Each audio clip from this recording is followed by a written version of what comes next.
Are you feeling isolated? Like a single puzzle piece that can't quite find its place in the bigger picture? In this crazy, fast-paced world, it's easy to feel disconnected, to feel like you're shouting into the void and no one's listening. We've all been there.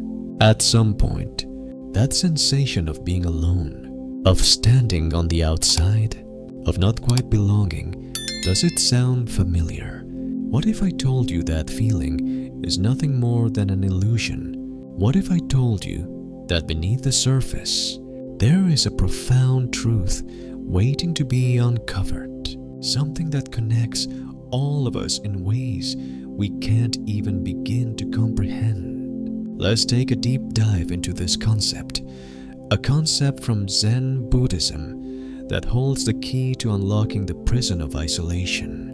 Interconnectedness. The story of Aiko, a woman in the quiet folds of a tranquil Japanese garden, beautifully exemplifies this. Aiko has felt the weight of solitude press on her for years. The garden, once a shared space with her husband, Kenji, is now a place of silent reflection.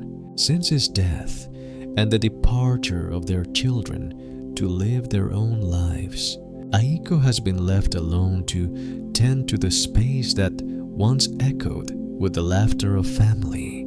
The vibrant garden, once alive with energy, now feels like a cruel reminder of her isolation. Aiko's days are filled with routine. She moves from task to tasks, her hands delicately tending to the roses and shrubs Kenji had once cared for with such devotion. The gentle sounds of the garden, the chirping of birds, the rustle of leaves in the wind, these should be comforting.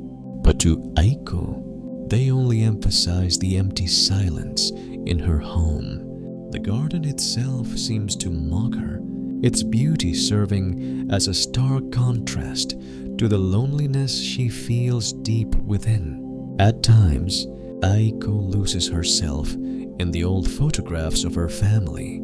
Each image is a beautiful memory, a moment frozen in time. But as she gazes at them, she can't escape the sharp, overwhelming feeling of what has been lost. The more she stares at those photos, the more the present fades into the background, and all she can feel is a crushing sense of separation. Even in her small interactions with the neighbors, she feels it, the gulf between her and the rest of the world. Polite words are exchanged, but they feel empty, like the surface of a pond, rippling without depth. There's no real understanding, no deep connection, and Aiko feels it acutely. It's like standing on an island, watching ships sail by, knowing they exist, but never being able to reach them. Her loneliness isn't just physical, it's emotional, psychological. It's a longing for something deeper, something more real. This isn't just Aiko's story, though it's a story we all know well. In a world that celebrates independence, where we are taught to rely on ourselves, feeling disconnected has become almost an epidemic. We build walls, physical walls, emotional walls, mental walls, and then wonder why we're all so alone. Aiko, bless her heart, is caught in that trap. She knows, intellectually, that she is part of the world. She knows that she's a thread in the grand tapestry of life, but her heart doesn't feel it. Her grief has amplified her sense of separation, turning her into a silent observer of the world rather than an active participant. What she needs isn't another polite conversation. What she needs is a shift in perspective. She needs to see beyond the illusion of isolation and connect with the underlying truth of the universe. The interconnectedness of all things. Zen Buddhism teaches that the root of all suffering lies in this very sense of separation. We cling to the illusion of a distinct self, separate from everything else, drawing lines where there are none. Buddha taught us that our perception of reality shapes the world we experience. When that perception is clouded by the belief in inherent separation, suffering becomes inevitable. Aiko's situation is a perfect example of this. She's focused on what she's lost, the family, the connections that once defined her life. And this focus on loss only reinforces the feeling of emptiness. But here's the key. Ancient Zen wisdom reveals a different truth. Everything is interconnected. Everything is part of a greater whole. Aiko's struggle isn't some strange anomaly. It's a manifestation of a common human misperception. A misperception that can be unraveled. The first step toward breaking free from this illusion comes when Aiko is in the garden one autumn afternoon, sweeping fallen leaves from the pathway. As she bends down, a vibrant crimson leaf catches her eye. The edges of the leaf have just started to curl, signaling the changing seasons. Holding it in her hand, a memory rises within her. Kenji had once said to her, "Look closely, Aiko. Even this single leaf isn't alone. It's connected to the tree, to the soil, to the sun, to the rain. It's part of something much bigger than itself." Back then, it was just a simple observation of nature, a passing remark. But now, in her solitude, those words hit Aiko with profound force. She holds the leaf, tracing its intricate veins, and in that moment, something shifts within her. For the first time, Aiko sees the leaf not as an isolated object, but as something deeply linked to the life of the maple tree. She imagines the flow of nutrients from the roots up through the trunk to the branches and leaves. She feels the connection between the leaf and the rest of the tree, and the tree's connection to the world around it.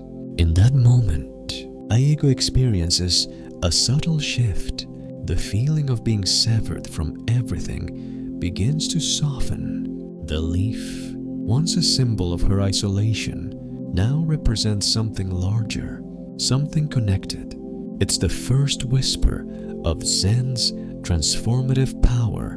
Aiko begins to realize that, just like the leaf, she was never truly separate. She had always been a part of something bigger, something more expansive than her grief, than her loneliness, than her sense of self. In the days that follow, Aiko finds herself drawn back to the garden, not out of habit, but with a new sense of presence. Her eyes linger on the leaves, the flowers, the stones. There's a profound stillness within her now, as if she has become attuned to something greater than herself. It's not a dramatic revelation, but a quiet unfolding, like the gentle opening of a lotus flower. One morning, as Seiko walks along the gravel path, her attention is caught by a tiny ant. It's carrying something, a small speck of food, perhaps a crumb from the kitchen. The ant moves with purpose, navigating the uneven path, its tiny legs moving with precision. Aiko watches it for a while, intrigued by the creature's single-mindedness. The ant, too, is part of the same web.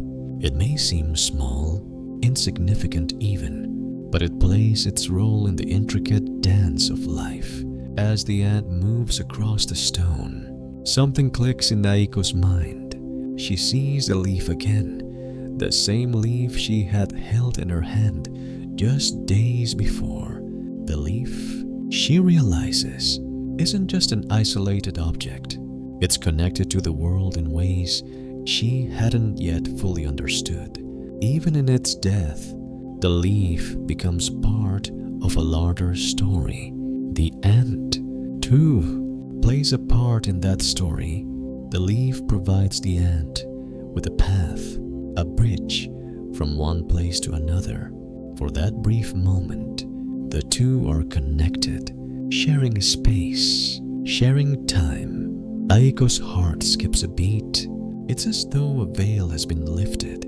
The sense of separation, the feeling of isolation begins to dissipate. The leaf, the ant, the garden, they're all part of a vast network. A network that doesn't rely on human understanding to function. It's a system that operates beneath the surface, an interconnectedness that exists whether or not we are aware of it. This understanding is Zen at its core. The recognition that everything, no matter how small, plays a role in the whole. It's not just a philosophical concept, it's a living, breathing reality. In the vastness of the universe, everything is constantly shifting, interacting, and evolving. Nothing exists in a vacuum. Not the ants, not the trees, and not Aiko. With this new perspective, Aiko begins to reflect on her own life. She had been focusing on what she had lost: the absence of her husband, the empty nest of her children. But now, as she watches the ant traverse the stone, she starts to realize that her life, too, is part of this larger tapestry. She, too, is connected to something bigger than herself. The grief she feels is real, but it's not the end of her story. There's more. The web of life is vast, and she, like the leaf, is part of it. This isn't to say that Aiko's loneliness has disappeared entirely. It hasn't. But there's a subtle shift in her perception. The emptiness she once felt now seems less like a void and more like a space within a greater whole. It's as though the missing pieces are still there, but they are part of something larger, something more fluid. The sense of disconnection she had clung to is now a distant memory, replaced by a deeper understanding of interdependence. Aiko begins to see that this journey isn't about erasing her grief or filling the empty spaces in her heart. It's about recognizing that those spaces aren't truly empty. They're part of a larger, more intricate design. The grief, the sorrow, the loneliness, they're not separate from the whole. They are part of the whole. The next day, as Aiko continues to tend to the garden, she finds herself more engaged, more connected to the natural world around her. She feels the texture of the soil between her fingers, the warmth of the sun on her skin. She hears the hum of life, the buzzing of insects, the rustle of leaves in the wind. It's all part of the same song, a melody that Aiko is now tuned into. Her heart opens a little more each day.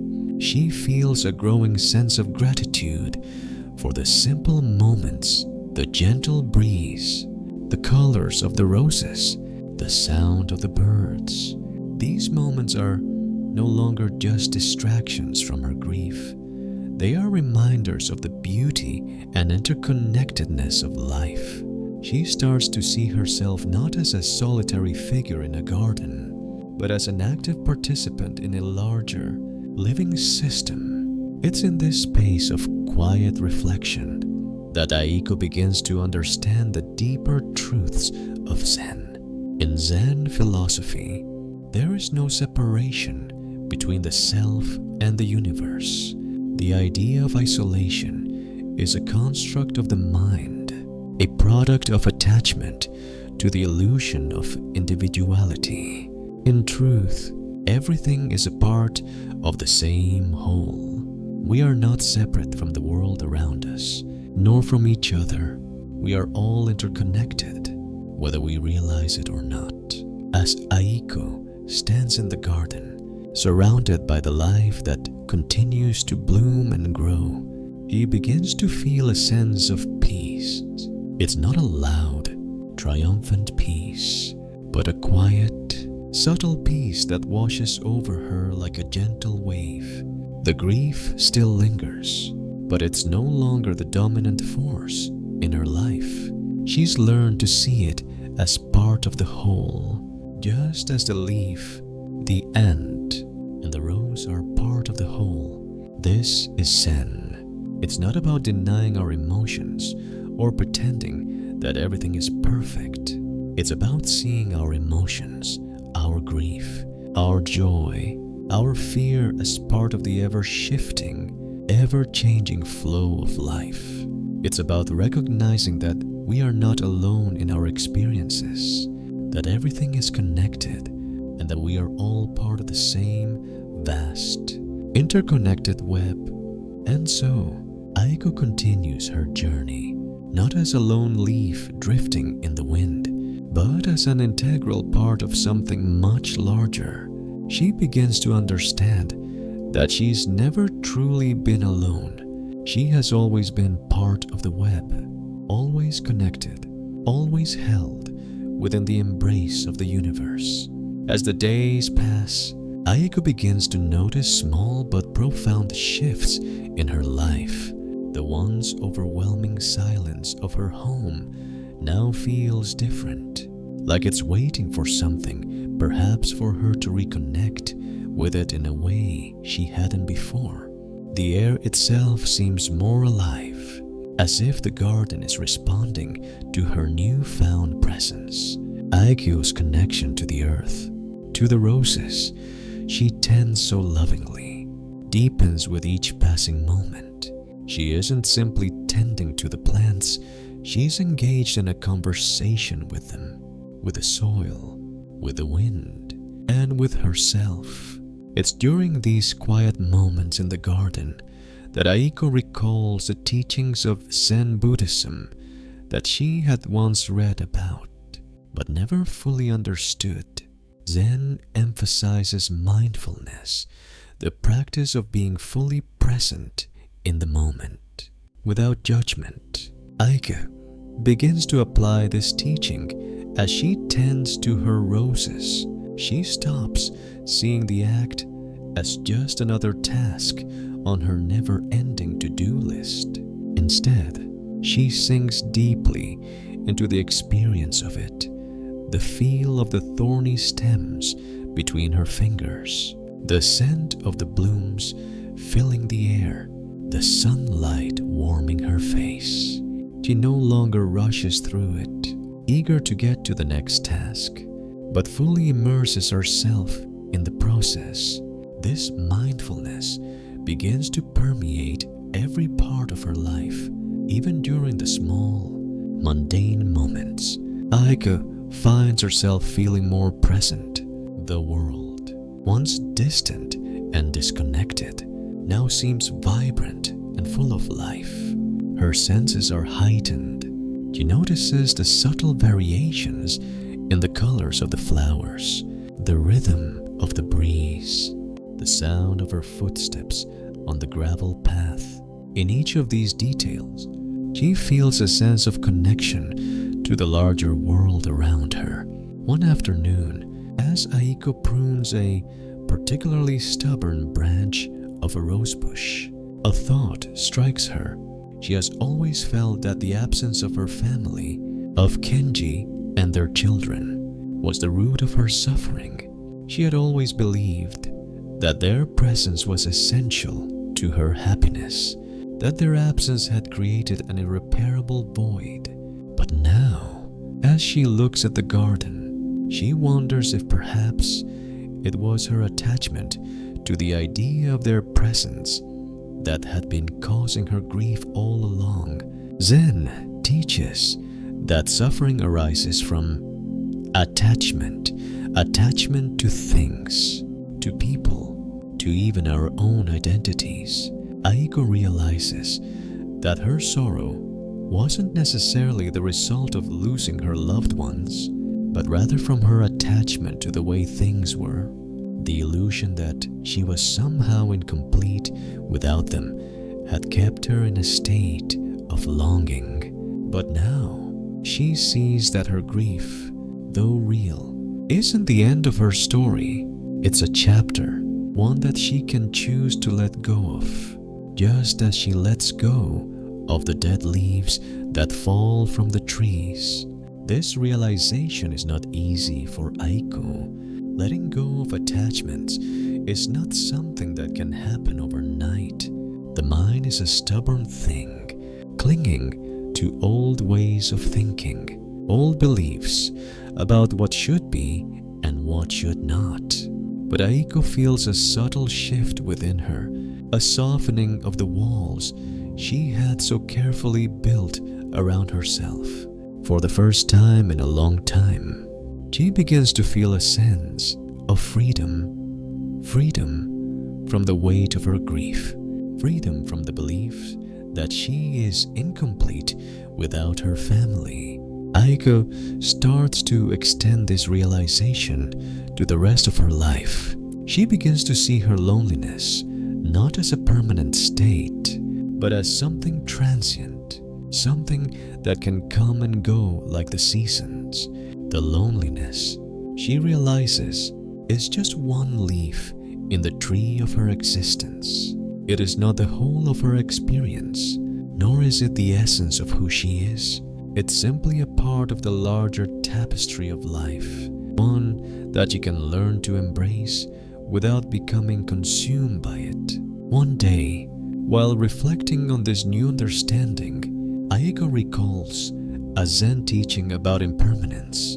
The Buddha taught that everything in life is transient, that nothing stays the same for long. The flowers in her garden, the leaves on the trees, the very air she breathes, everything is constantly changing. This truth, though seemingly simple, has profound implications for Aiko. If everything is impermanent, then her grief, too, is impermanent.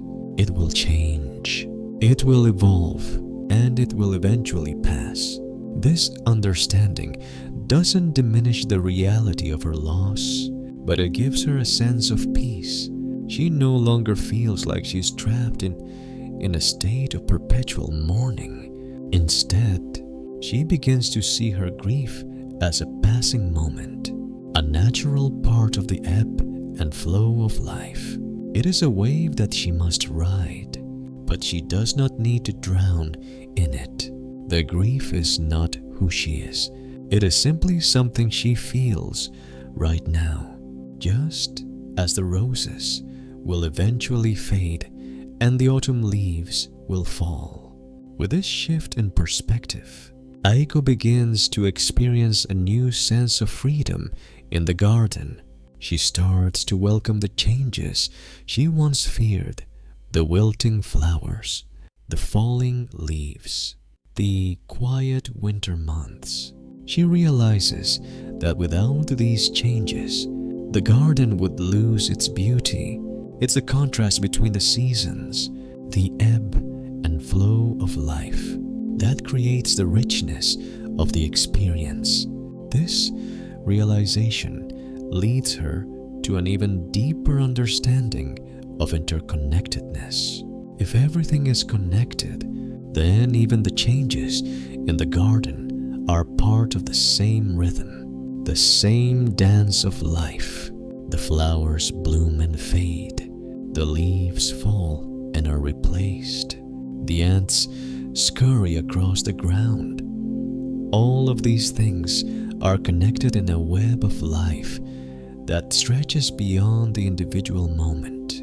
The garden is not just a collection of separate things, but a living, breathing entity in which each element plays a part in the whole. In this moment, Ike understands that her grief, her loneliness, and her longing are all part of the same web. They are not separate from her, nor are they separate from the world around her. They are woven into the fabric of her life, and in that sense, they are as connected as the roses, the trees, and the ants. This understanding brings with it a deep sense of peace, a peace that doesn't come from escaping her emotions, but from embracing them as part of the greater whole. As the weeks go by, Aiko's connection to the garden deepens. She feels more at home in the world, more at ease with herself. The grief still lingers, but it no longer defines her. It is simply one thread in the intricate tapestry of her life, and as she continues to care for the garden, she begins to care for herself in new ways, learning to embrace the changes, the impermanence, and the interconnectedness of all things.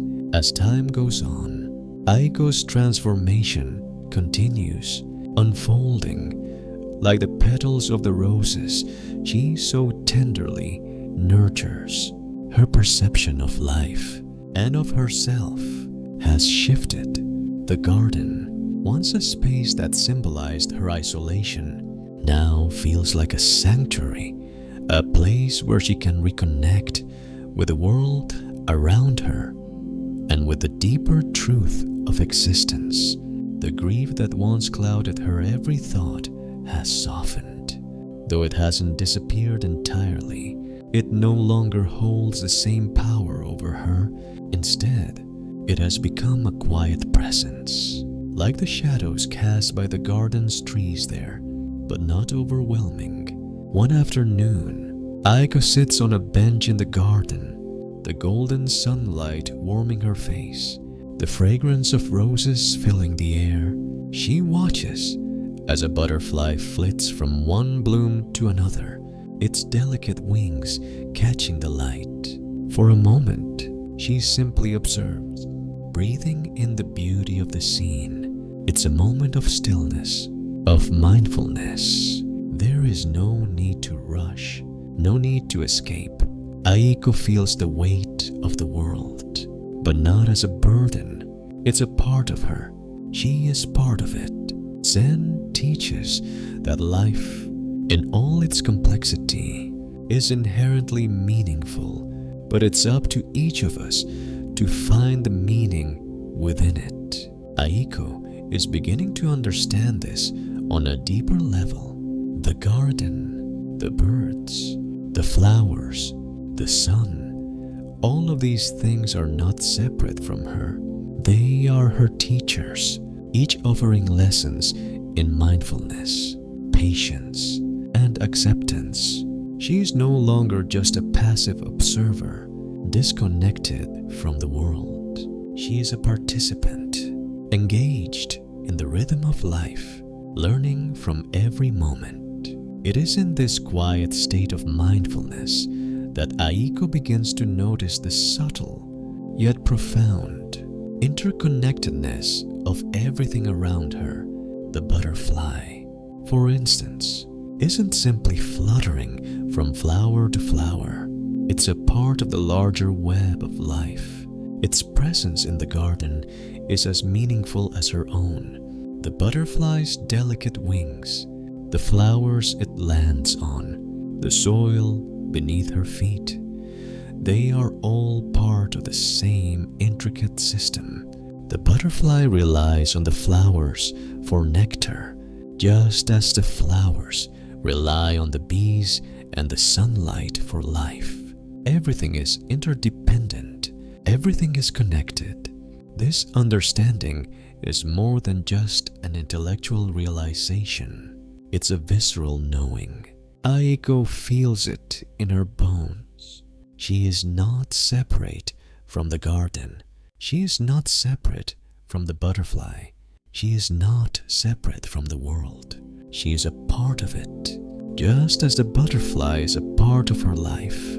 The barriers between herself and everything else begin to dissolve, slowly but surely, until there is no longer a sense of separation. The world, in all its beauty and imperfection, is her home. As the days turn into weeks, Aiko continues to nurture the garden with love and attention. Her connection to the earth deepens. She no longer sees herself as a caretaker of the garden, but as an integral part of it. She is not above it, but within it. The garden is not a space to escape her loneliness. It is a space where she can experience the interconnectedness of life in its purest form. Each plant she prunes, each rose she waters, each leaf she picks up from the path. These are acts of mindfulness, acts of connection. In this new state of being, Aiko finds herself more at peace with her grief. It no longer consumes her. She has learned to embrace it as part of the ebb and flow of life. Just as the seasons change and the flowers bloom and fade, there is no need to resist the sorrow that comes with loss. Instead, she allows it to be a part of her, knowing that it, too, is interconnected with a larger whole. Just as the roses bloom and wither, so too do the emotions that shape her life. The grief she feels is not a permanent fixture. It is a passing season. And like all seasons, it will change. One evening, as the sun sets and the sky turns shades of pink and purple, Aiko takes a moment to sit quietly by the fountain. The soft sound of the water flowing fills the air, and the last light of the day shimmers on the surface of the pond. Aiko reflects on how far she has come. She no longer feels alone in the world. The sense of isolation that once defined her existence has been replaced with a deep sense of belonging. She has come to understand that she is never truly alone. She is part of the garden, part of the universe, part of the great interconnected web of life. It's not that the world has changed in any dramatic way. The garden still bears the scars of winter. The trees still shed their leaves, and the quiet moments of solitude are still there. What has changed is Aiko's perception of herself and her place in the world. She has come to see that she is not separate from the life around her. She is an integral part of it. She is connected to the roses, the birds, the butterflies, and the very soil beneath her feet. As Aiko sits by the fountain, she feels a profound sense of peace wash over her. The grief she once clung to is now just another part of her life's tapestry. It no longer defines her. She is not the grief she feels.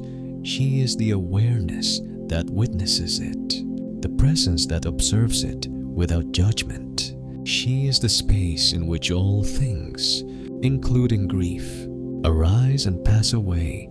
This is the essence of Zen. It is not about denying or escaping our emotions. It is about understanding them in the context of the larger whole. It is about seeing that we are not isolated from our feelings, from each other, or from the world around us. We are all part of the same intricate web, and in that understanding, we find peace. Aiko's journey is one of acceptance, not just of her grief, but of the impermanence of all things. The garden teaches her that life is always in flux, always changing, always interconnected. Nothing stays the same forever, but everything is part of the greater whole. And in that understanding, Aiko finds the peace she had been searching for all along. Aiko's new sense of peace isn't something she forcefully maintains.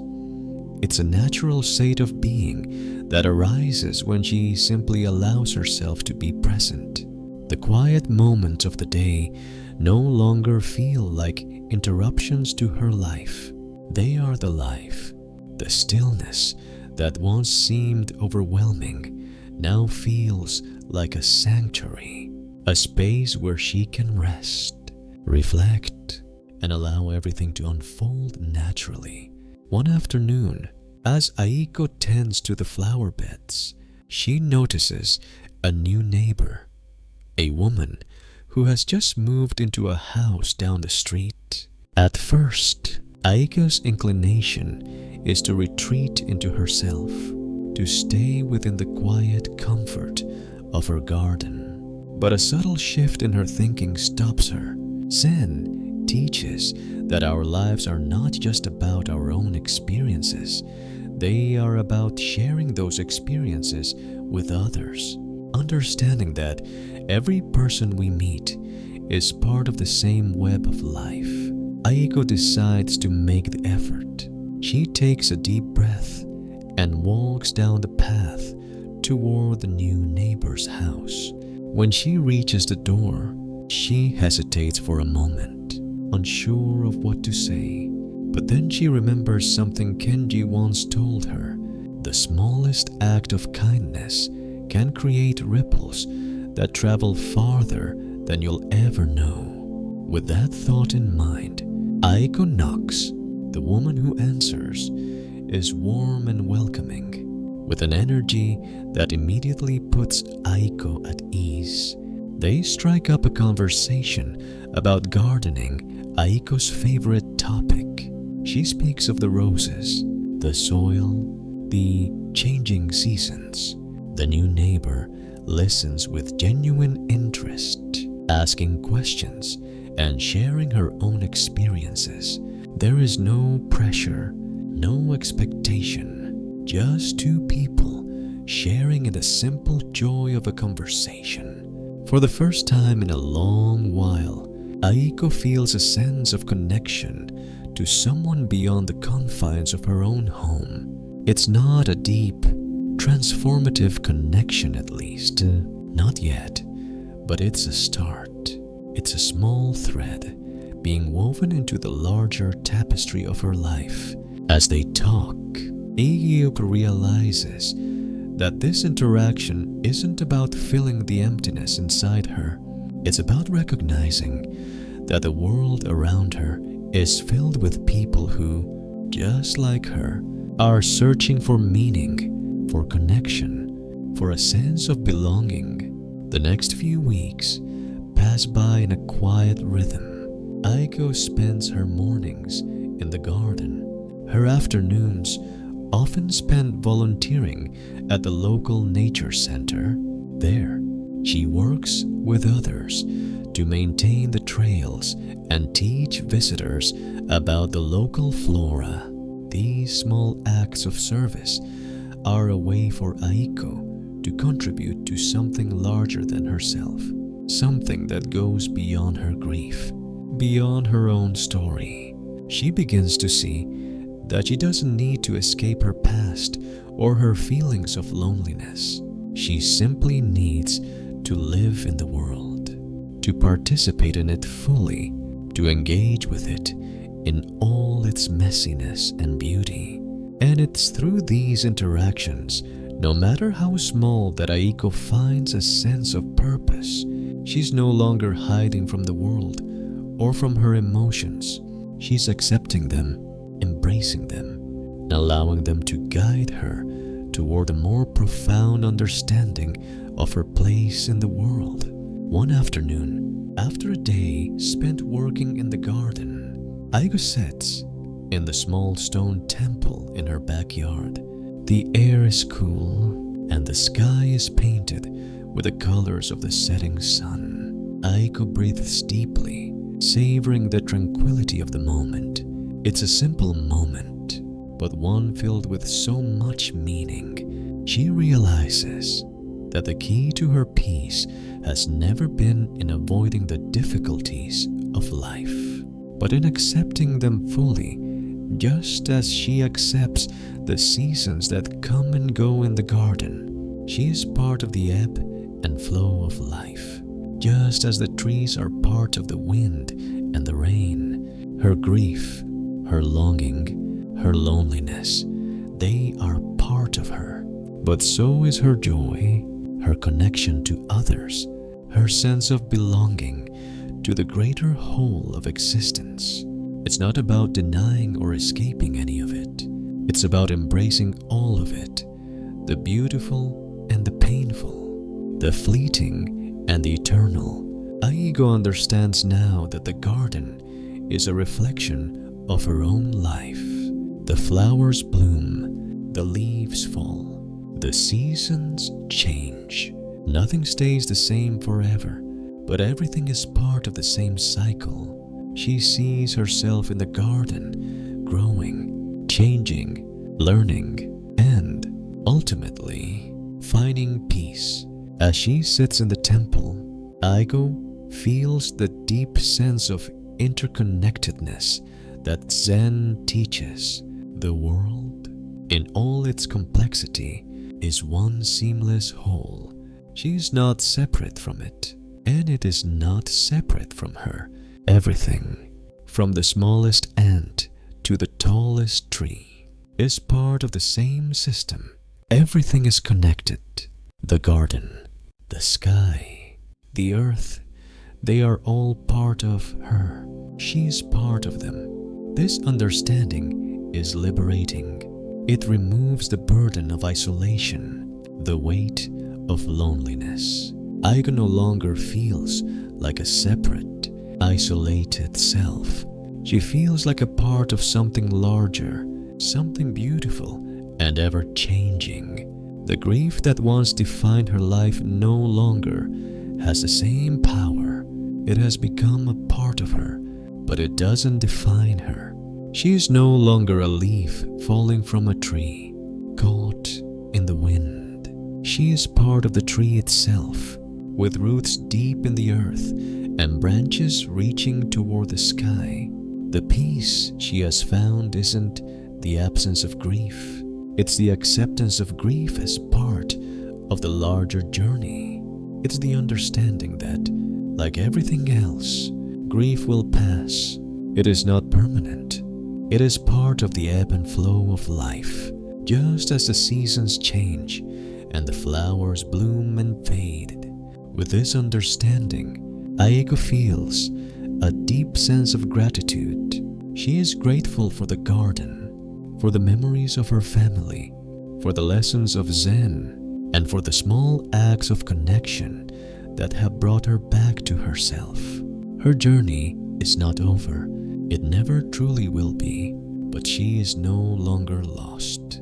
She has found her way back to the web of life, to the interconnectedness that binds us all together. Aigo stands up from the temple and looks out over the garden. The evening light casts a soft glow on the flowers, and the air is filled with the sound of crickets singing in the distance. She feels at peace, not because everything is perfect, but because she understands that everything is exactly as it should be. She is part of the great, ever-changing cycle of life, and for the first time in a long time, she feels truly at home. Aigo's life begins to take on a new rhythm, a fluidity that is not dictated by the rigid structure she once imposed on it. She no longer measures her days by the presence or absence of grief, but by the small moments of connection that thread through her life. The seasons, once an indifferent backdrop to her sorrow, now seem to mirror her own journey. The first flowers of spring, bright, eager, and full of life, remind her that renewal is always possible. Even after the harshest winter, new growth can emerge. Her mornings are spent in the garden, where she has become more than a caretaker. She has become a witness to the cycles of life, understanding that death and renewal are intertwined.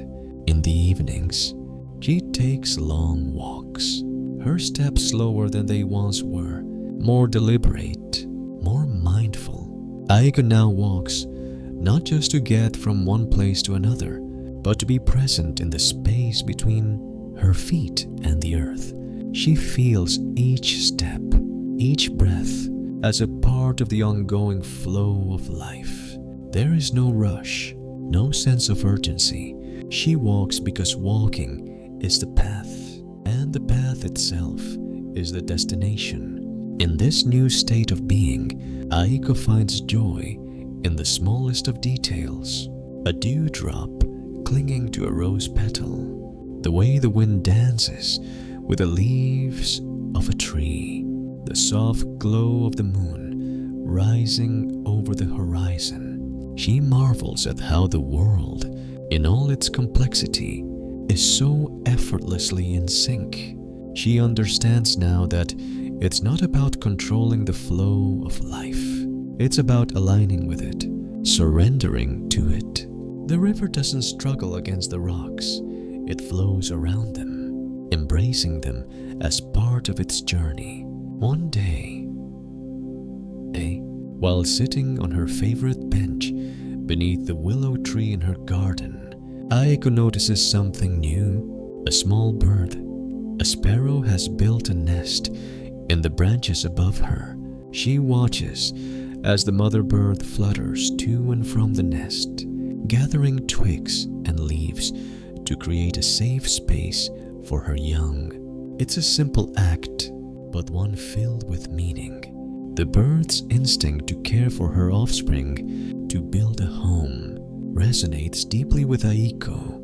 She realizes that, like the sparrow, she too has been building her own nest, not of twigs and leaves, but of memories, of love, and of connection. The mother sparrow becomes a symbol for Aiko. She sees in the bird's nurturing instinct her own capacity for care. For so long, Aiko had focused on the absence in her life, on what she had lost, but now she sees that there is so much she still has to give. Her love for Kenji, for her children, has not disappeared. It is still alive, still flowing within her, but now she understands that this love doesn't have to be tied to a specific person or moment. It can be given freely, without expectation or attachment. It can be shared with the world, just as a sparrow shares her nest with her young. Aiko finds herself reaching out more, not out of a need to fill a void, but out of a desire to connect, to be part of something larger. She continues her work at the nature center, but now she feels a deeper sense of purpose in it. It's not just about the plants or the trails. It's about the people she meets, the connections she makes, each person she helps. Each piece of wisdom she shares is another thread in the tapestry of her life. She understands now that she is not isolated in her experiences. She is part of a much larger, more intricate web that spans far beyond her own small world. Aiko's newfound sense of connection extends to her family, to her grief. Though still present, has shifted in nature. It no longer feels like a heavy burden. It is simply another part of her, just as the roses and the trees are. She no longer clings to the idea of the family she once had, nor does she mourn the absence of her loved ones in the same way. Instead, she honors their memory, allowing the love she felt for them to become a source of strength, not sorrow.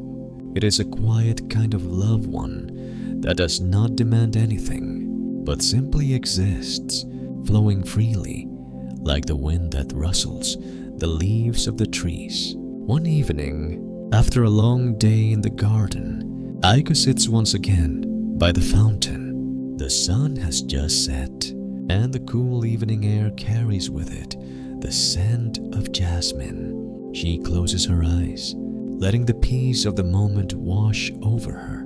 The world feels vast, yet intimate, like a song that has no beginning or end. She is part of it. She feels herself woven into the fabric of existence, just as every leaf, every bird, every moment is part of this grand, eternal dance.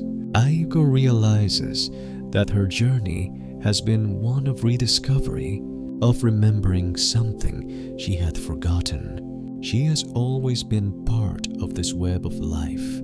Her grief, her longing, her isolation, they were all part of the illusion that she was separate from everything else. But now she knows better. Now she understands that nothing is ever truly separate. All things are in relationship with one another. All things are connected. Even in her most isolated moments, she was never alone. This understanding, this deep knowing, fills her with a quiet joy. It's not the kind of joy that comes from external circumstances. It's a joy that comes from within, a joy that arises when we see the interconnectedness of all things. Aiko feels it in her bones, in her heart, in every breath she takes. It's the joy of being alive, of being part of something much larger than herself.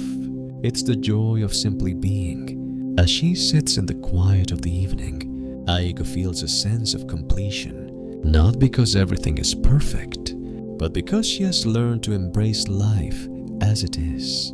She has learned to see the beauty in the impermanence, the ebb and flow of all things.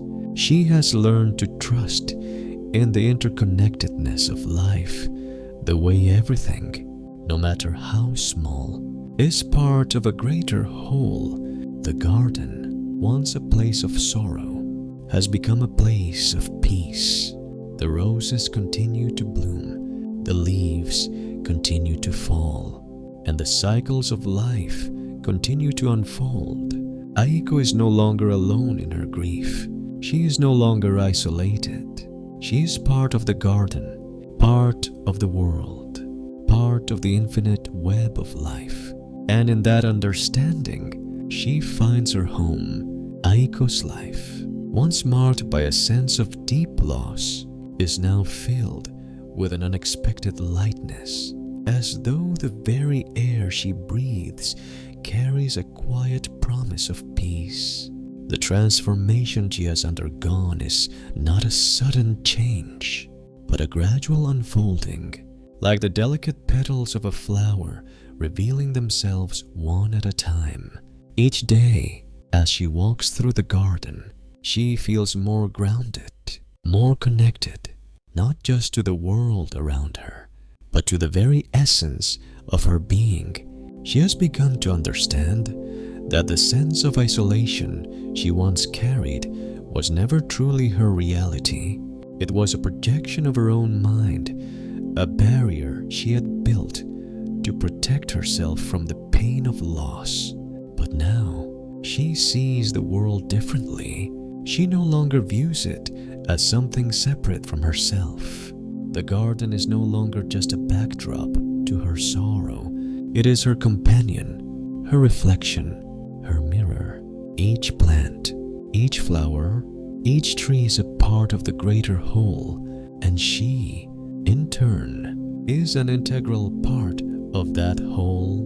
With this new awareness, Aiko feels a deep sense of gratitude for the life she has, not because everything is perfect, but because she has learned to see the beauty in imperfection. The flowers in her garden, though not always in full bloom, still have their worth. The fallen leaves, though they signal the end of a cycle, are still part of the eternal rhythm of nature. Everything, in its own way, is perfect just as it is. The pain of losing Kenji, The sorrow of her children leaving is still present, but it no longer defines her. She has come to see that grief, too, is a part of the natural ebb and flow of life. It's not something to be avoided or resisted. It's something to be acknowledged, felt, and then released, just as the autumn leaves fall to make way for new growth. The love she felt for her family has not disappeared. It has simply changed form. It flows now not in the physical presence of her loved ones, but in the quiet spaces of her heart, where it resides as a gentle warmth, a light that will never fade. One morning, while sipping tea in her garden, Aiko notices a family of birds nestled in the branches of a nearby tree. The parents take turns feeding their young, nurturing them with a care that resonates deeply within her. It's a simple scene, yet Aiko is struck by how profoundly it mirrors the nurturing that she has given to her garden. Just as the birds care for their young, she has cared for the roses, the flowers, and the trees. She has nourished them with love, patience, and time, and in return, they have flourished, bringing her a deep sense of connection to the world. As Aiko watches the birds, she is reminded of another Zen teaching, the importance of living with compassion. Compassion, Zen teaches, is not just about feeling pity or sympathy for others. It's about recognizing the suffering in the world and choosing to act with love and understanding, not because it will make us feel better, but because it's the natural response to the interconnectedness of all things. Aiko realizes that her journey, too, has been one of compassion, not just for others, but for herself. She has learned to be kind to herself, to accept her grief without judgment, to allow it to be a part of her without letting it consume her. In the same way, she has learned to accept the imperfections of the garden, the flaws of the flowers, and the inevitability of change. The roses are not perfect, but they are beautiful in their own way. They, too, have their season, and they, too, must one day fade. But in their fading, they give way to new life, to new growth, and to new beginnings. Aiko feels a deep sense of peace in this understanding. She no longer sees herself as an isolated individual, disconnected from the world. She is part of the great, interconnected web of life, where all things joy and sorrow, birth and death are inextricably linked.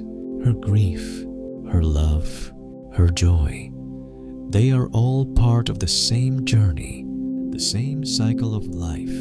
And in that acceptance, Aiko finds a peace that transcends the fleeting moments of sorrow. Her heart, once heavy with loss, is now light. The walls she had built to protect herself from pain have crumbled, and in their place, a sense of openness and compassion has taken root. She no longer feels the need to hide from the world or from herself. She has embraced the impermanence of life, and in doing so, she has discovered a new way of being, a way that is rooted in love, acceptance, and the quiet joy of simply being present.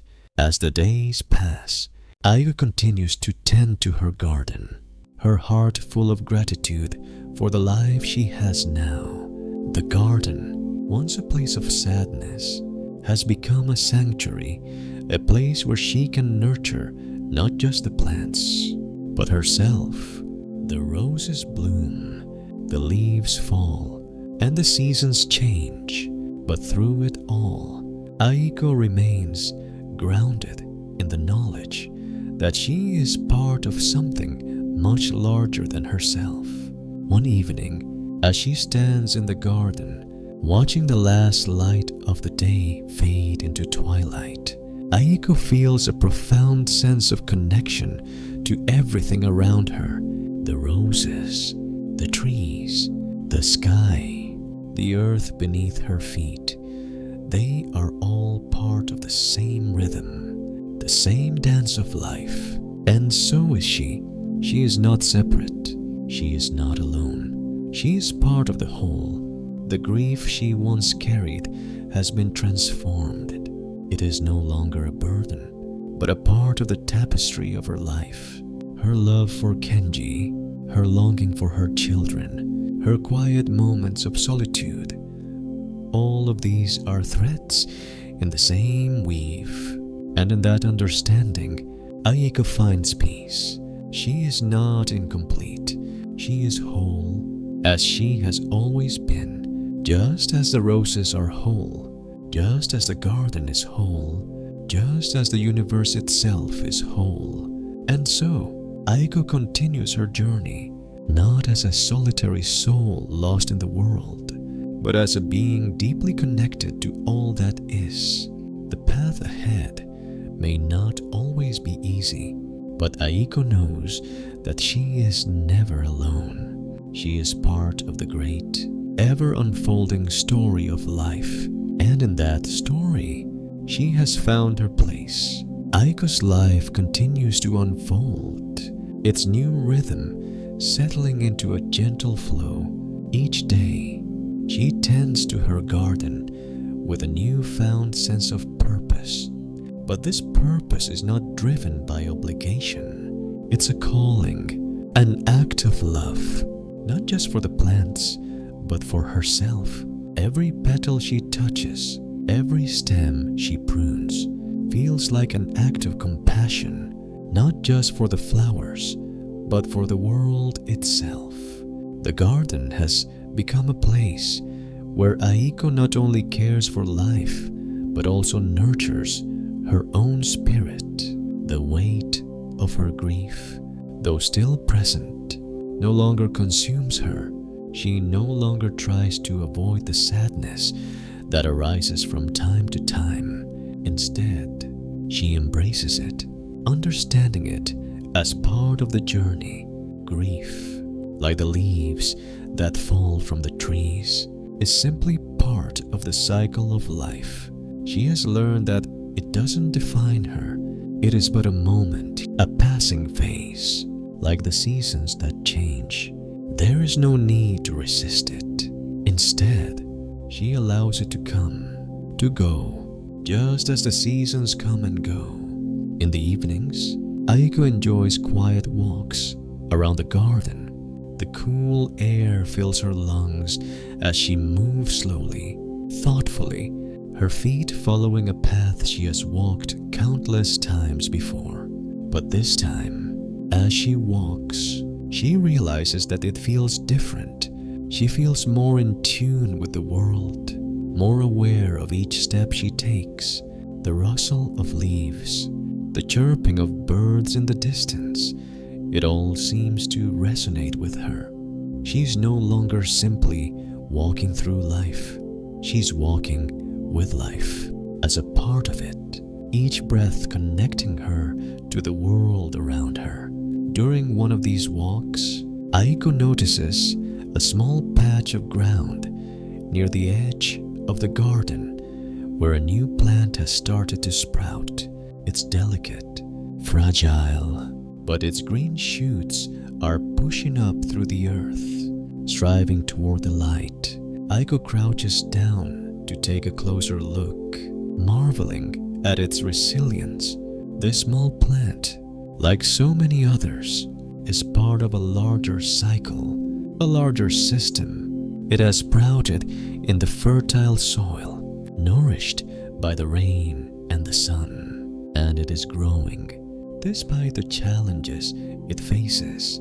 It's a reminder of the constant potential for growth, even in the most difficult of circumstances. As she gazes at the new plant, Aiko is reminded of her own growth.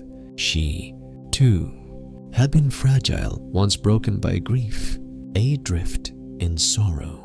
But like the plant, she has found her way back to herself. The soil of her life, though it had once been dark and heavy with sadness, has nourished her growth. And now she, too, is reaching for the light. The grief that once seemed so overwhelming has become a part of the fertile ground from which her life has blossomed. She has learned to accept the ebb and flow of her emotions, understanding that they, too, are part of the larger process of life. Her understanding of interconnectedness deepens. Aigo now sees how everything in the garden, in the world, is part of an intricate, ever-changing dance. The roses depend on the sun, the soil, the rain. The trees rely on the roots beneath the earth, the birds on the trees above. Each element, each moment is interdependent, interconnected, and Aiko, too, is part of that dance. She is not separate from the garden, from the world, or from the people she loves. She is an integral part of it all, woven into the fabric of existence. This realization brings with it a deep sense of peace. Aiko has let go of the need to control her life, to force things to be a certain way. She has learned to trust the natural flow of life, to allow things to unfold as they will, without resistance. The garden teaches her this lesson every day.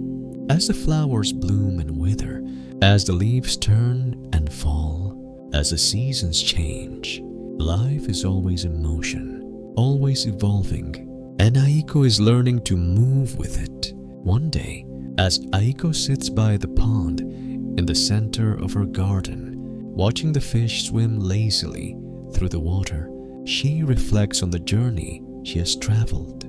She has come so far from the woman who once felt lost, disconnected, and alone. The grief, once so overwhelming, is now simply another part of her story. A story that is constantly being written, constantly changing. The woman who entered this garden seeking solace has found something much deeper, a sense of belonging, not just to the garden, but to the world, to the universe itself. Aiko smiles as she watches the ripples in the pond. They spread outward from the place where a fish broke the surface, touching every corner of the water, just as the moments of our lives touch every part of the world. We are all connected. Aiko now understands, like the ripples in the water, every thought, every action, every word sends out a ripple, affecting everything around us. Even if we can't see it, she knows now that she is not alone in her journey. She is part of a greater whole, a vast, interconnected web of life. The people she loves, the plants in her garden, the birds in the trees, the very earth beneath her feet, they are all part of her, just as she is part of them. She is not separate from the world. She is a part of it, and it is a part of her. With this understanding, Aiko no longer feels the need to search for meaning outside of herself. She has found it right here, in the garden, in the simplicity of life, in the quiet moments of reflection. She has learned that meaning doesn't come from external sources. It comes from within, from the way we see the world, from the way we choose to engage with it. Aiko stands, feeling the soft earth beneath her feet. She breathes deeply, savoring the air, the life around her. She has come home, not to a place, but to a way of being deeply connected to the world, to herself, and to the eternal rhythm of life. As the sun begins to set, Casting a golden light over the garden, Aiko feels a profound sense of peace. The journey has been long, but it has brought her to this moment. This understanding, she is not separate. She is not alone. She is part of the whole, just as everything else is. And in that realization, Aiko finds her peace. The days pass by like gentle waves lapping at the shore, and Aiko's connection to her life, to the garden, and to the world deepens with every moment. She no longer needs to search for meaning. It has become a part of her. The quiet moments in her garden, the rustling of leaves, the blooming of the flowers, the flutter of bird wings, they are all filled with meaning. It is in these simple moments that Aiko has come to understand the fullness of life. The world is not something outside of her. It is a reflection of her own inner world.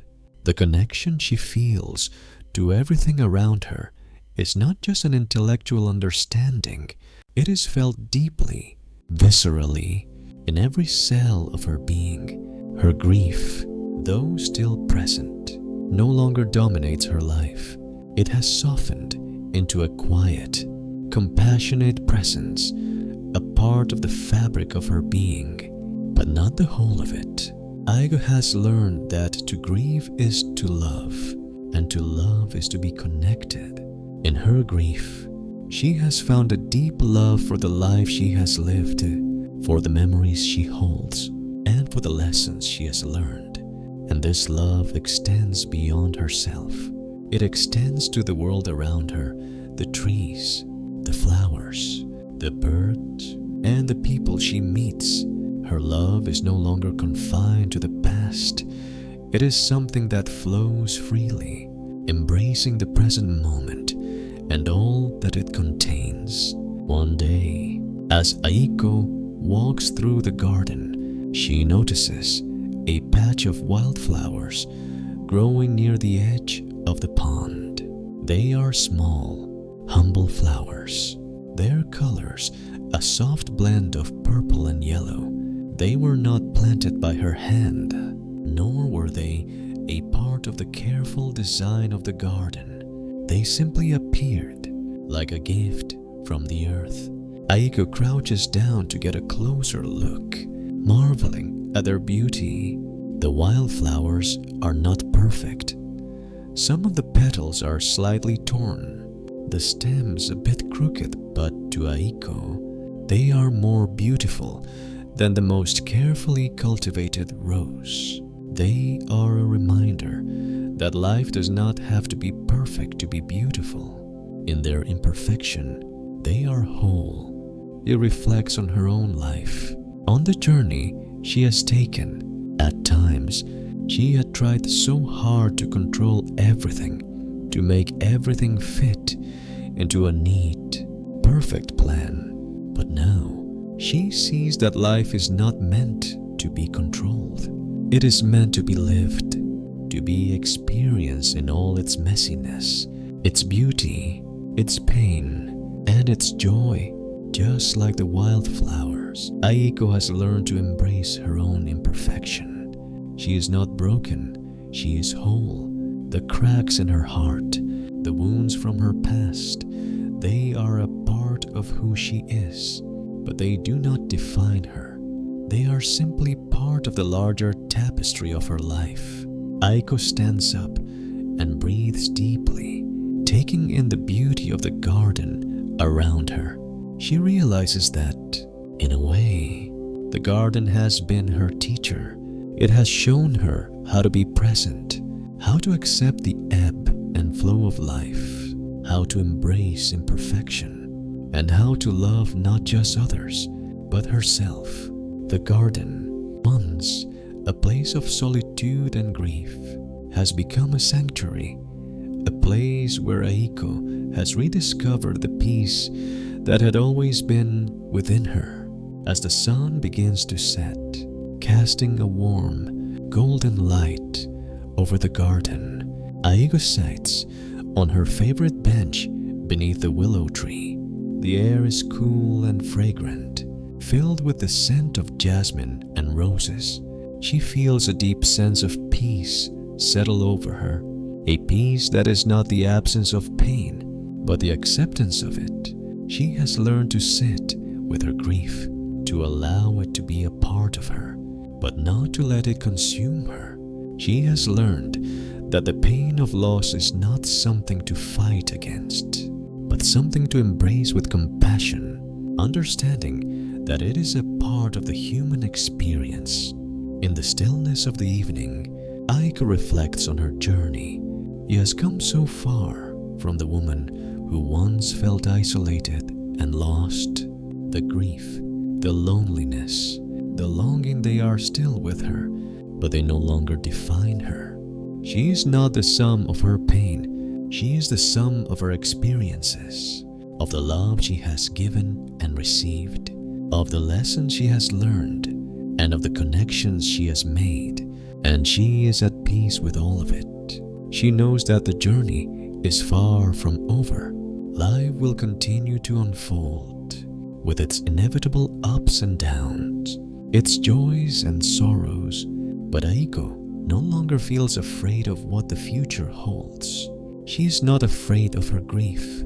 She is not afraid of the unknown. She understands now that everything is part of the same cycle, the same rhythm of life that flows through the garden, through the seasons, and through the universe. Nothing is ever truly lost. Everything is interconnected.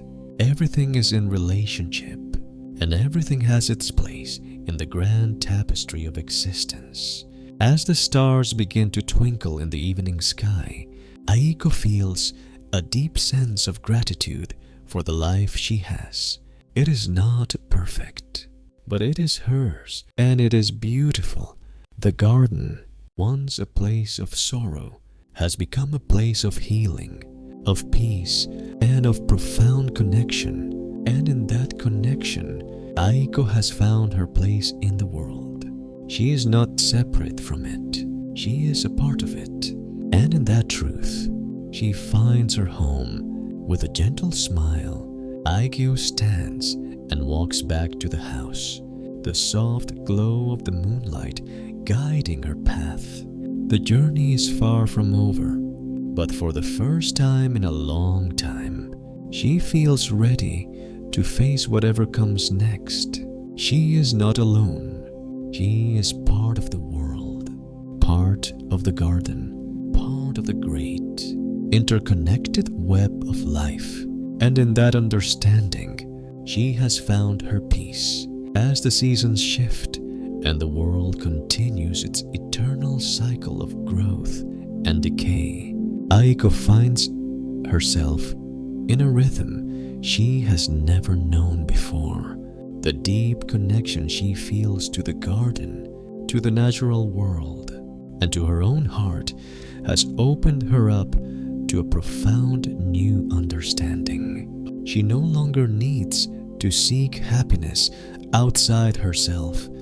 It is already there, blooming quietly within her, just like the flowers in her garden. One day, while walking through the garden, Aiko notices a small patch of soil that has remained untouched, its surface undisturbed for weeks. In that moment, she feels drawn to it, sensing that it is time for her to add something new. She crouches down, digging her fingers into the cool earth, and carefully plants a new rose bush. It's a symbol of her own growth, her own ability to embrace change, to nurture the new while honoring the old.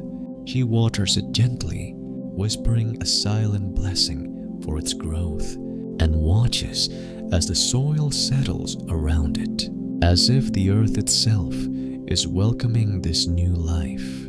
As Aiko stands up, she looks around the garden and realizes that it has transformed just as she has. The plants she has carefully nurtured over the years now stand as a testament to her care. Her patience and her love, the once empty spaces, have been filled with life. Each corner of the garden now telling a story of renewal, of patience, of growth. It's a garden that reflects her own journey, one that has been marked by both struggle and triumph. Aiko's connection to the garden is now more than just a physical one. It has become a spiritual practice, a daily act of mindfulness and presence. She has learned that tending to the garden is not just about cultivating the flowers, it's about cultivating herself too. Each moment she spends in the garden is an opportunity to practice presence, to remain rooted in the now, and to witness the beauty and the impermanence of life. As the sun sets behind the mountains, casting a soft, golden light over the garden, Aiko sits on her favorite bench, her hands resting gently on her lap. The garden hums with life around her, the soft rustling of leaves in the breeze, the distant chirping of birds, the gentle sound of water flowing from the fountain. It is a symphony of life, each note blending harmoniously with the next. Aiko breathes deeply, letting the peace of the moment fill her. For the first time in a long time, she realizes that she no longer needs to chase after peace. It is already here, in the quiet of the garden, in the stillness of her heart. She has come to understand that peace does not come from external circumstances. It does not come from the absence of pain or sorrow. It comes from within, from the acceptance of life as it is, in all its beauty and imperfection. The garden, once a symbol of her grief, is now a symbol of her peace. She has learned to live with the cycles of life, to embrace both the light and the dark, the joys and the sorrows, as part of the same whole. Aiko feels a deep sense of gratitude for the life she has lived and for the lessons she has learned. She is no longer afraid of her grief. She no longer sees it as something to be avoided or resisted. She has learned to sit with it, to allow it to be a part of her, but not to let it define her. She knows now that grief, like everything else, is impermanent. It will pass, just as the seasons change and the flowers bloom and fade. What remains is the love, the connection, and the peace that she has cultivated within herself. In this moment, Aiko feels a profound sense of belonging. She is not alone in the garden. She is not alone in the world. She is part of the great, interconnected web of life. The roses, the trees, the birds, the soil, everything is part of her, and she is part of everything. There is no separation. There is only unity, and in that unity, Aiko finds her home. As the stars begin to twinkle in the sky above her, Aiko stands up and begins to walk slowly back to the house. The garden behind her glows softly in the moonlight, a quiet reflection of the peace she has found within herself. She feels no need to rush. There is no hurry, no urgency. She moves with the flow of life, trusting in the journey, trusting in the path that has led her to this moment.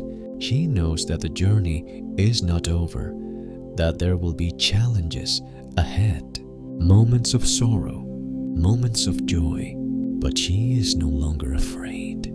She has learned to trust the process, to trust that everything is unfolding exactly as it should. The garden has taught her this, and she carries its lessons with her, in her heart, wherever she goes. As she enters the house and closes the door behind her, Aiko takes a deep breath, feeling the quiet peace of the night settle around her. The journey has been long, but it has brought her to this place of understanding, of connection, and of peace. She is no longer the woman who walked into the garden seeking solace. She is a woman who has found solace, not in the world around her, but in herself. She is whole. She is at peace. And with that peace, Aiko knows that she is ready for whatever comes next. The garden will continue to grow. The seasons will continue to change, and life will continue its eternal dance. But Aiko, grounded in the wisdom of Zen, understands that she is not separate from it. She is part of it all, and in that truth, she finds her home. Aiko's days, now woven into a beautiful tapestry of connection, continue to unfold with purpose and grace.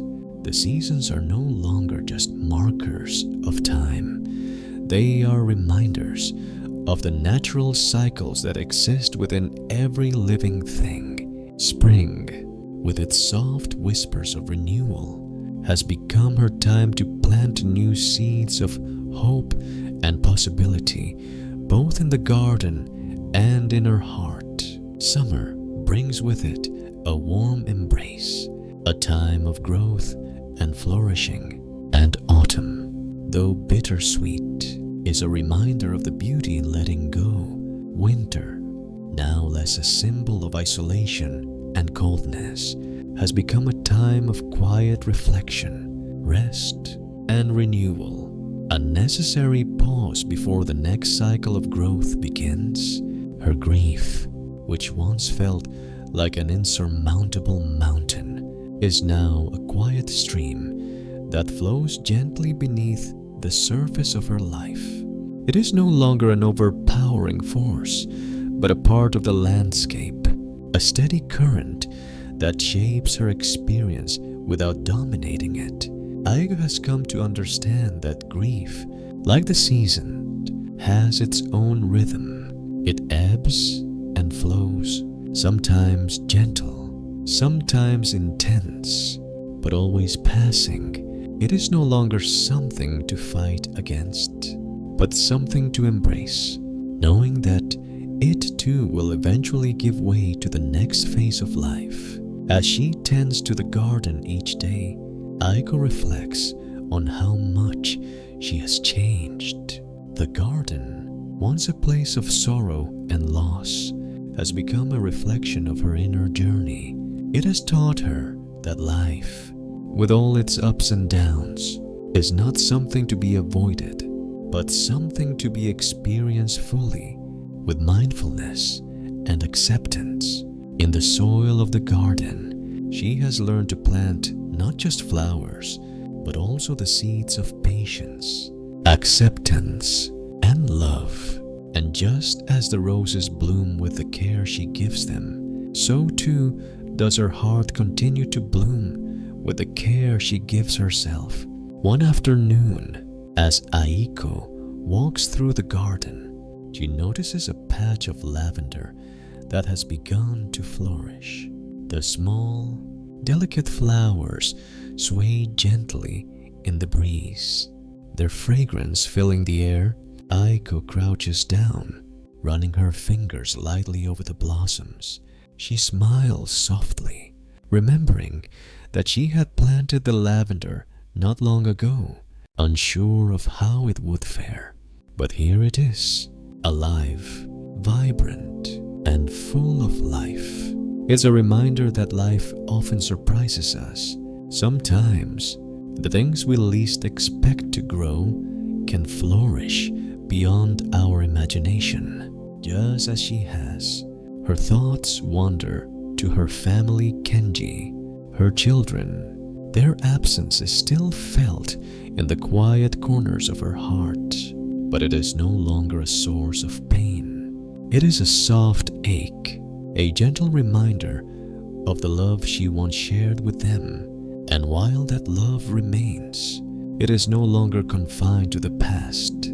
It has become part of her, a part of the garden, a part of the interconnectedness of all things. She has learned to honor their memory without clinging to it. The love they shared is a living, breathing thing, not something locked away in the past, but something that continues to grow and change. Just like the garden, Aiko stands up and walks slowly to the edge of the garden, where the wild flowers still bloom in vibrant colors. They are free, untamed, growing wherever the earth allows. She pauses, taking in the beauty of the scene. The wildflowers are a reminder of how life doesn't always follow a plan. Sometimes it grows in unexpected places, in ways we cannot control. But even in that unpredictability, there is beauty in a way. Aiko has become like those wildflowers. She has learned to let go of the need to control her life, to let go of the need for everything to be perfect. She has embraced the unpredictable nature of life, understanding that even in its messiness, there is beauty. She no longer feels the need to plan every moment or to hold on to a specific idea of what her life should be. She has learned to trust the process, to trust that, just like the wildflowers, she too will continue to grow and bloom in her own way. As the sun begins to set, Aiko takes a seat on the stone bench by the pond, watching the light dance on the surface of the water. The evening air is cool, and the first stars begin to appear in the sky. She feels a deep sense of contentment, a quiet joy that fills her heart. She is at peace with herself, with the world, and with the ebb and flow of life. There is no need to seek more. Everything she needs is already here, in the quiet moments, in the garden, in the love that flows through her. Aiko has come to understand that the key to peace is not in the absence of difficulty, but in the ability to face it with acceptance and grace. She has learned that life is not something to be fixed, but something to be lived. The pain, the joy, the beauty, and the sorrow, they are all part of the same journey, the same dance. And in that dance, she has found her place. As she looks out over the garden, Aiko realizes that this journey, the one she thought would be about finding an end to her pain, has instead been about finding peace in the midst of it. The grief, the love, the loss, they are all part of the same story. A story that she is still living, still unfolding, but now she knows that she doesn't need to rush through it. She doesn't need to hurry to the end. She can be present in every moment, knowing that each one is part of the greater whole. And with that understanding, Aiko feels a sense of freedom. She is no longer bound by the past, nor is she fearful of the future. She is here, now, fully present in the garden of her life, and she knows that whatever comes next, she will face it with the same acceptance and love that she has cultivated within herself. She is part of the garden, part of the world, part of the infinite dance of life. The garden, once a symbol of loss, has become a symbol of a rebirth. It has taught her that life is not about escaping the pain or the sorrow, but about embracing it as part of the whole. And in that embrace, she has found her peace. With each passing day, Aiko becomes more attuned to the quiet, subtle changes in her life. The seasons shift, but her inner landscape has become a space of stillness, of acceptance. The garden, which had once been her refuge from pain, now serves as her sanctuary, a place where she can reflect, grow, and experience the fullness of life in its entirety. Aiko no longer feels like she's waiting for something to change. She knows that life is a constant flow and that it will unfold in its own time, in its own way. She is no longer waiting for an end to her grief. She is simply living, breathing, and being. Aiko spends her days nurturing not just the garden, but also herself. She has become more intentional with her time, taking moments throughout the day to pause, to breathe, and to appreciate the present. She has learned to truly savor each moment, whether it is spent with her hands in the dirt or sitting quietly by the pond. These moments, once fleeting and overlooked, have become her lifeblood, the very foundation of her peace. One afternoon, while walking through the garden, Aiko encounters a small child who is playing near the edge of the pond. The child is laughing, her joy infectious, as she chases butterflies and skips over the stones. Aiko watches for a moment, a smile tugging at her lips.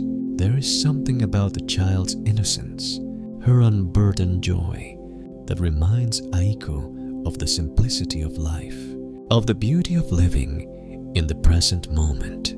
It's easy to get lost in the weight of the past or the uncertainties of the future, but children, with their untainted view of the world, have a way of grounding us in the now. The child notices Aiko standing nearby and runs over to her, her small hand outstretched. "Will you come play with me?" she asks, her eyes wide with wonder. Aiko, surprised by the invitation, hesitates for a moment, but then something shifts inside her. She realizes that this is a gift, a reminder to embrace the simplicity of life, to engage with the world without hesitation. She smiles softly, kneels down to the child's level, and takes her hand. Together, they chase butterflies, laugh, and play, the sound of their joy filling the garden. Aiko feels a deep sense of freedom in these moments. There is no need for perfection, no need for answers. There is only the shared joy of being present with another, of being fully alive in the moment. As the sun begins to set, casting a warm glow over the garden, Aiko watches the child run off to her parents, her laughter still echoing in the air.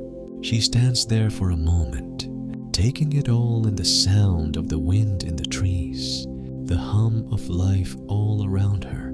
She feels a deep sense of gratitude for this simple, beautiful moment. The garden has taught her that joy is not something to be chased or earned. It is something to be embraced in every small, fleeting moment. Aiko returns to her bench by the pond, where she watches the water ripple softly in the fading light. The stillness of the evening settles over her, and she reflects on the journey she has traveled. She realizes that she has come full circle. The grief, which once felt like an insurmountable force, has been transformed. It is no longer something to be avoided or resisted. It is simply a part of her story, a chapter in the greater narrative of her life. Her grief, just like the cycles of nature, has come and gone, and with it, she has learned to live in harmony with the ebb and flow of life. She has learned to embrace the impermanence of all things, the blooming and fading of flowers, the coming and going of seasons, the rise and fall of emotions. Life, Aiko now understands, is a dance, a constant shifting between opposites, joy and sorrow, light and dark, birth and death. And it is in the acceptance of these opposites in the willingness to experience life as it is, that she has found peace. Aiko leans back on the bench, gazing up at the sky, now darkening into twilight. The stars begin to appear, small but brilliant, against the vast, infinite expanse of the night. She feels a profound sense of awe. This moment, this very moment, is enough. There is no need for anything more. She is part of the universe, just as the stars are. She is part of the garden, part of the earth, part of the dance of life. She is not separate, not isolated, but intimately connected to everything that surrounds her. In the quiet of the evening, Aiko feels a deep sense of fulfillment. She no longer feels lost or incomplete. She has found herself not through achievements or external accomplishments, but through the simple act of being. She has learned to live with open hands, to embrace each moment with a sense of wonder and acceptance. The garden, once a symbol of loss, is now a symbol of transformation. It has become a reflection of her own journey, a journey of growth, of letting go, and of embracing the beauty of life as it is. As Aiko stands and walks back toward the house, she feels a deep sense of gratitude for all that she has learned. The path has not always been easy, but it has brought her to this place of peace, a place where she can be fully present, fully alive. She knows that life will continue to unfold with all its joys and sorrows, its surprises and its challenges. But she is no longer afraid.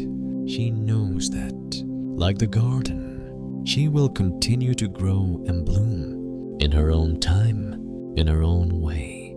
And in that understanding, Aiko has found her peace. As Aiko continues to move through life, she realizes that peace is not a destination, but a state of being. It isn't something to be chased, nor something to be found in external circumstances. It's something that arises from within when we learn to accept life as it is, in all its imperfections, its beauty, and its challenges. The garden, with its ever-changing seasons, has taught her this truth. Everything in life is transient, and it is in the acceptance of that transience that we find peace. One morning, Aiko walks through the garden, her feet softly pressing into the dew-covered grass. The air is crisp, and the first light of dawn gently bathes the earth in a soft glow. She has learned to appreciate these quiet moments, the stillness before the world fully awakens, the serenity of the garden before the bustle of the day begins. It's a time of reflection, of grounding herself in the simplicity of the present. Today, she feels a sense of anticipation, a subtle knowing that something new is about to unfold.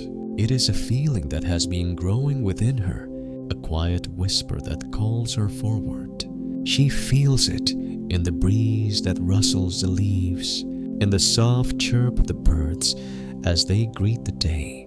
The world around her is alive, not just with the rhythms of nature, but with the potential of what is yet to come. Life, she knows, is full of surprises, and she is ready to embrace them, whatever they may be. Aiko's thoughts wander to the people who have crossed her path, the neighbors she has met, the strangers who have become friends, the quiet exchanges with the children who play in the garden. She reflects on the ways she has shared her love, her wisdom, and her garden with those around her. She has come to understand that the connections we make with others are not just about fulfilling our own needs, but about contributing to the larger whole, about recognizing that we are all part of the same dance. Her garden is no longer just a place for her to heal. It is a space where others come to connect, to share, and to grow. One afternoon, as Aiko is working on pruning the roses, a familiar face appears at the edge of the garden. It is her neighbor, the same woman she had met years ago when she first decided to open her heart to new connections.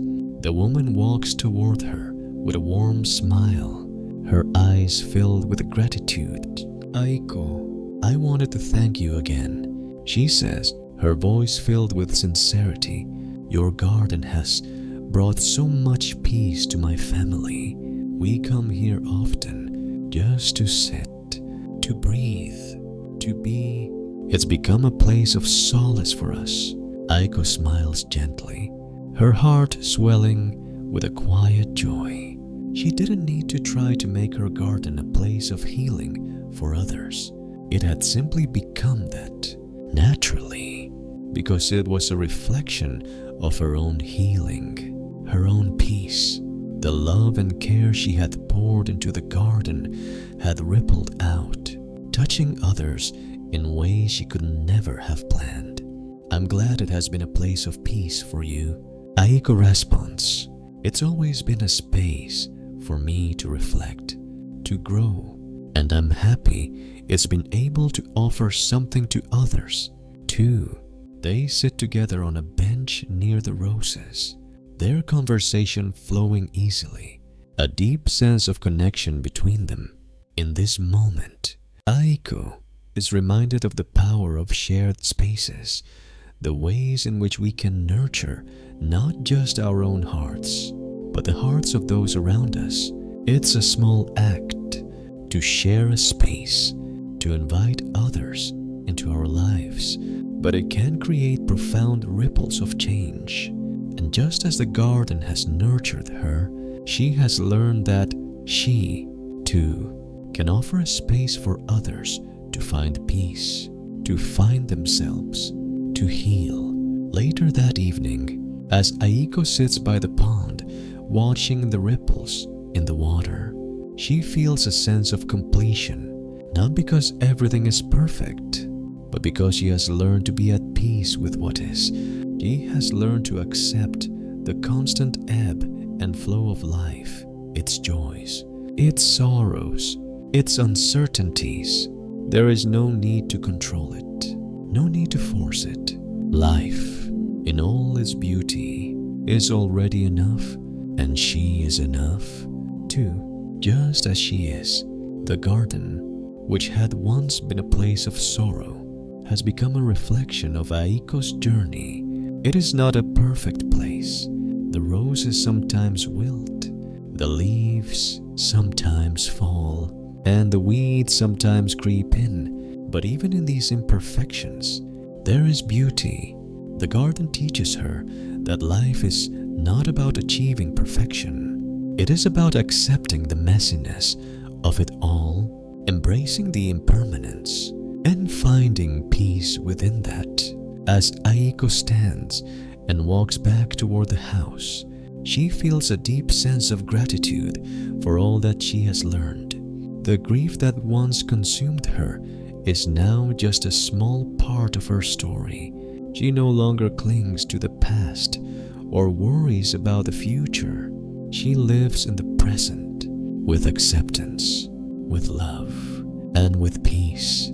And she knows that no matter what the future holds, she will face it with the same grace and understanding she has cultivated in the garden. She is not alone. She is part of the world, part of the garden, part of the great, interconnected web of life.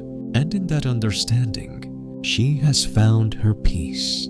Aiko's life continues to evolve, not in grand, sweeping gestures, but in the subtle, gentle shifts of her daily existence. The garden, her haven of peace, has become more than just a reflection of her inner world.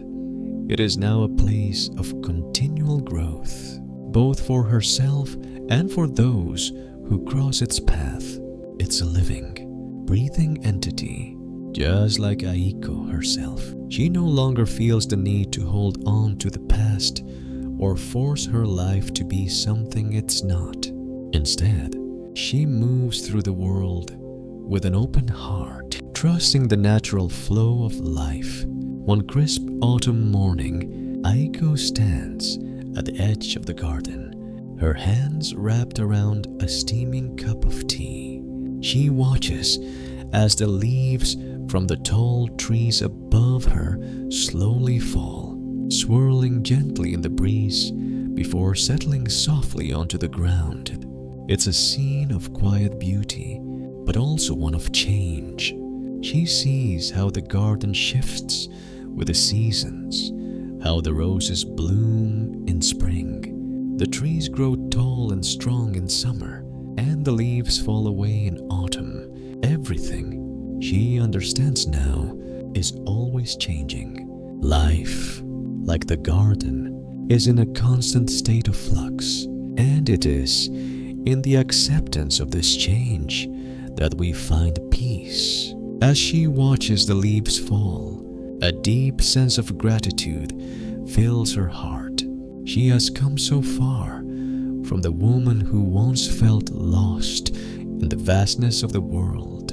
She has learned to embrace the impermanence of life, not as a source of fear, but as a reminder of the beauty in every moment. She no longer feels the need to control life or to make it conform to a certain image. She knows that she cannot force the seasons to stay the same, and in that understanding, she has found a deep sense of peace. The garden has become a living metaphor for her life.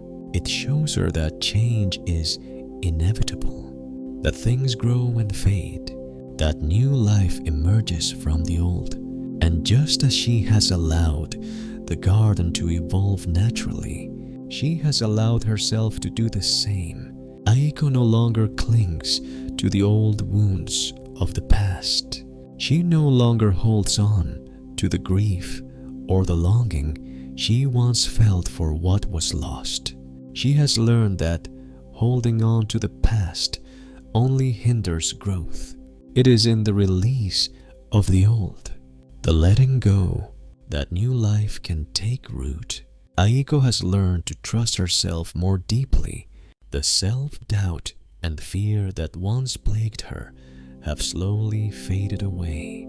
She has come to understand that her worth is not tied to her past experiences or the way others see her. It is simply inherent in who she is. She is a part of the world, a part of the grand tapestry of life, and her presence, just like the presence of the roses and the trees, has meaning. She no longer seeks validation from the outside world. Instead, she has learned to listen to her own heart, to trust her inner wisdom. This shift in perspective has also deepened her connections with others. Aiko no longer feels the isolation she once did. She has opened herself up to the world around her, sharing not just her garden, but her heart. The quiet exchanges with neighbors, the laughter shared with friends, and the bonds she has formed with those who cross her path have become an integral part of her life. She no longer sees herself as separate from others. She understands that the same interconnectedness that binds her to the garden also binds her to everyone else. We are all part of the same rhythm, the same flow. One evening, as the sun begins to dip below the horizon, casting a warm glow over the garden, Aiko receives a visit from an old friend, one she has not seen in many years.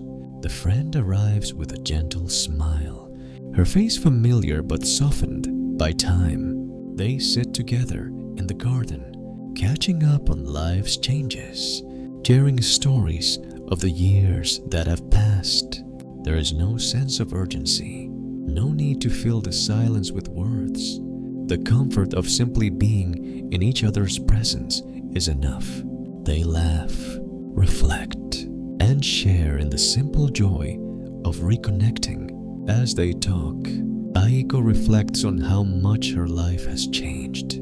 She has become more than she ever thought she could be, stronger, more at peace, more connected. And she knows that the journey is far from over. There will be new challenges, new moments of sorrow and joy. But she also knows that she is ready for whatever comes next. She has learned to trust the process, to trust the flow of life, and to embrace everything that comes her way with open arms. Aiko looks around the garden, taking in the beauty of the moment.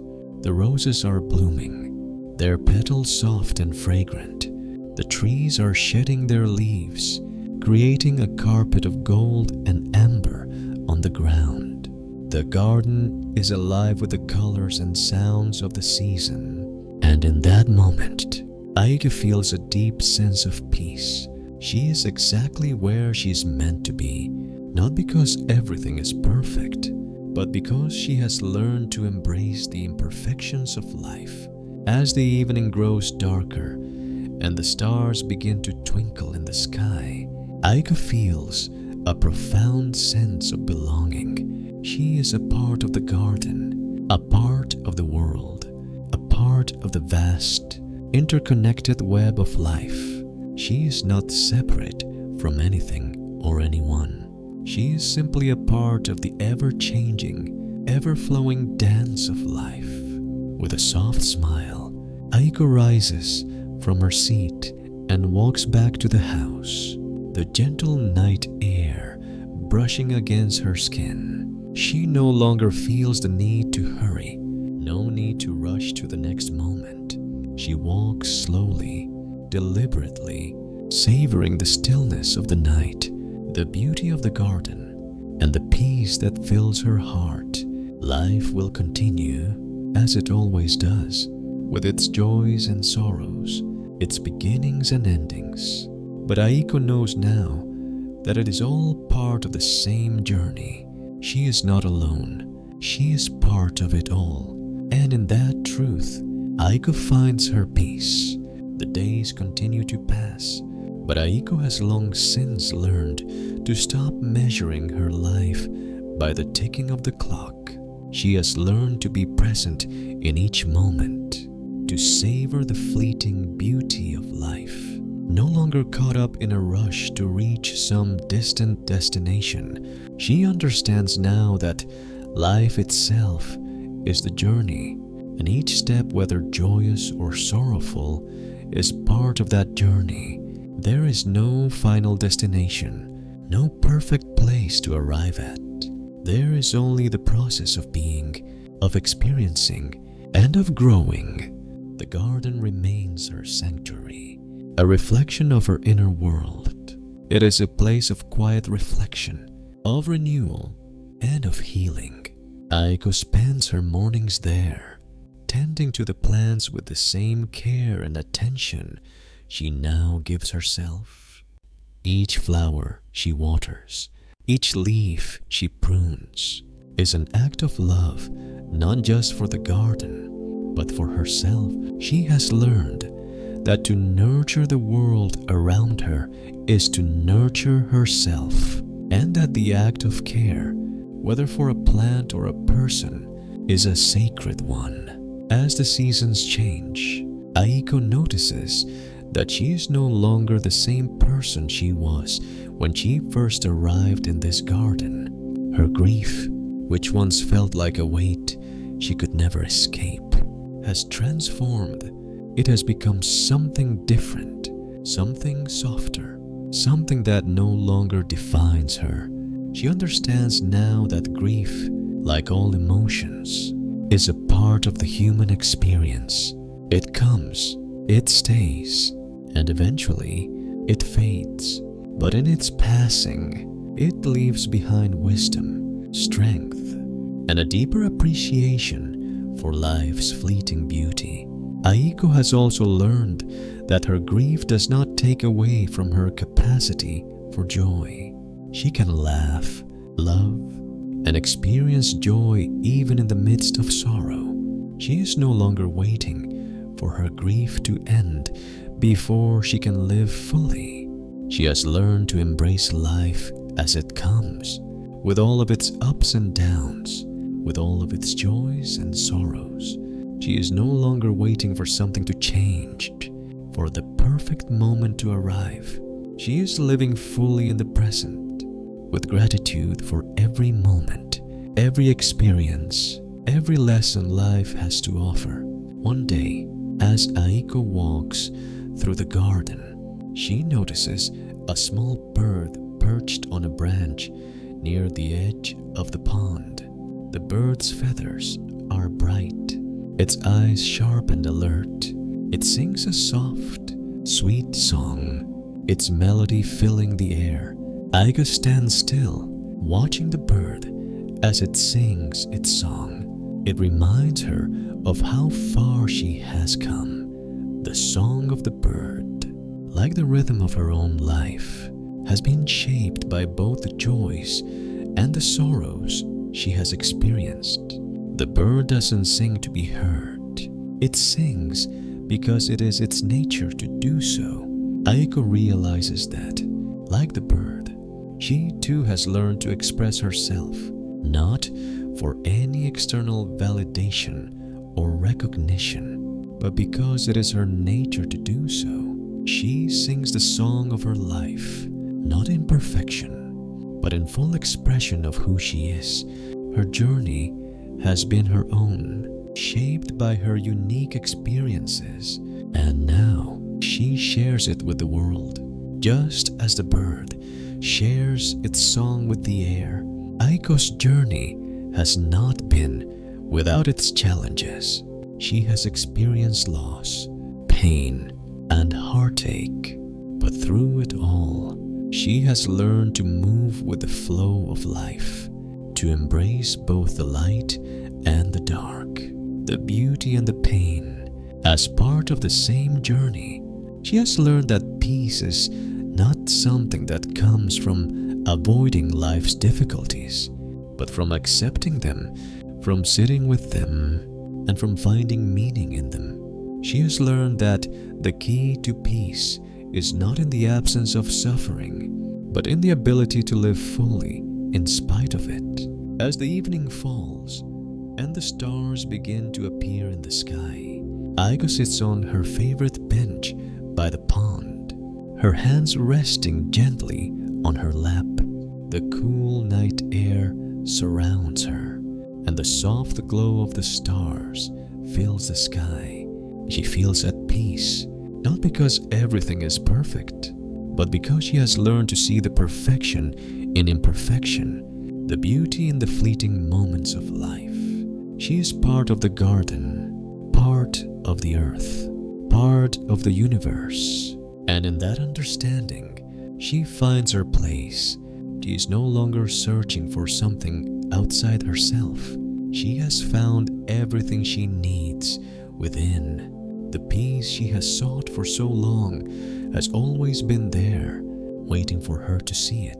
Aiko closes her eyes, taking a deep breath. She feels the gentle pull of the earth beneath her, the coolness of the night air, the rhythm of her own heartbeat.